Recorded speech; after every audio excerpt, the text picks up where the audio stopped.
Thank you for joining me today, and I'd like to share an article from the Christian Womanhood magazine just to give you a little taste and see if I can entice you to become a subscriber. Strong Enough to Be Weak by Loretta Walker. This month's magazine addresses going green with a fresh focus on spiritual strength. You know, the kind that enables us to control ourselves in order to help us with our life relationships.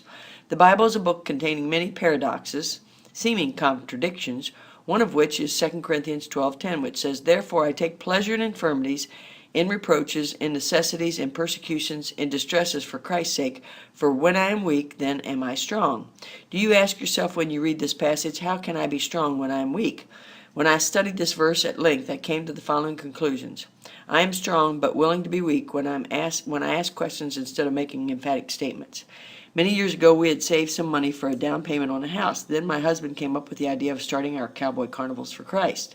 As soon as he presented the idea, I thought he's going to use our house money to buy a bounce house. I wanted to lay down the law and say rather emphatically, "You can't use that money for that." I was prepared to throw a fit, but instead he mentioned he wanted to borrow a down payment money to buy the equipment for the carnival. At that moment, I was strong enough to ask him how we would get the starter money for the carnival, and we had a simple discussion on how we would do it. All was well. I was ready to jump to conclusions and make too many statements and ultimatums, but the high road was to take the time to ask enough questions to completely understand the plan. Questions can really help both parties to talk rather than having misunderstandings. The following examples can help diffuse a possible tense situation. Could you help me see what you are thinking? Is there any way we could do it this way? I trust your judgment, but I would love it if you could help me understand. What would be wrong with being more careful with what you say? Proverbs 15:4, a wholesome tongue is a tree of life, but perverseness therein is a breach in the spirit. Psalm 45:2, grace is poured into thy lips, therefore God hath blessed thee forever. I am strong but willing to be weak when I only fix about 1/4 of the things I see that are wrong. Are you like me and have such a helpful nature that when you see things are not as they should be, at least in your opinion, you want to fix them? Have you ever been at church and watched a child running or playing with microphones on the platform? What is your first reaction? Mine would be to stop the child. Have you ever been helping with the setup for a banquet and noticed the leader had placed the drinks at the end of the food serving line? You think to yourself, there's already going to be a bottleneck with getting food and condiments. Why not put the drinks on a separate table? So you muster up your brightest smile and hesitantly offer your suggestions. In both of these situations, you feel like you're helping when in reality stepping in makes you look more like a bossy, opinionated woman. I believe by not trying to fix every wrong that I see, I am being the stronger person. Mrs. Marlene Evans told me once that her husband said to her, "Marlene, that's just about enough suggestions." She shared that tidbit with me to teach me to help keep my fixing to myself. Did you ever think that people don't really want you to fix what is wrong? At least what you think is wrong. They simply want to do it their way. Mrs. Evans also taught that men need a suggestion about once every 6 months, and that might be a little too soon and a few too many for them. By all means, controlling what you say will help you be careful of what you do. Proverbs 10:19. In the multitude of words there are one if not sin, but he that refraineth his lips is wise.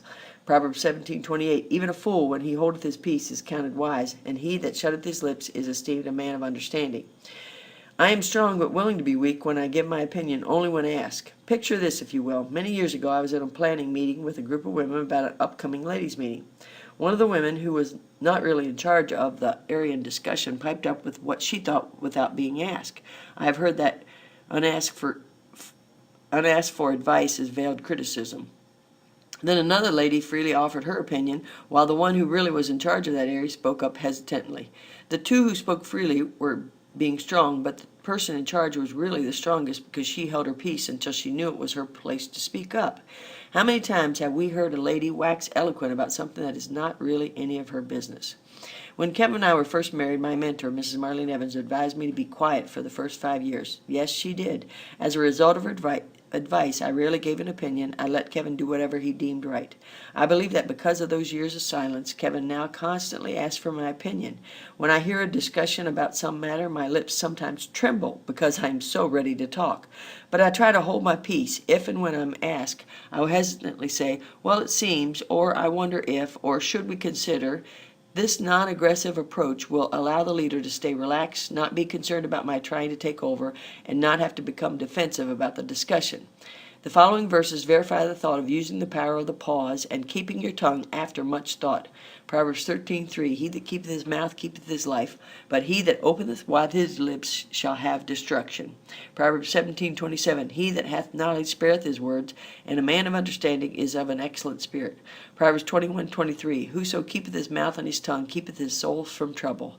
In this day and age of very strong, assertive women, let us be aware of what is wrong kind of strong. Let's hold back our controlling natures and let those around us see that being what appears to be weak is really being strong. And that's the thought for today. Rejoice in the Lord always, and again I say rejoice.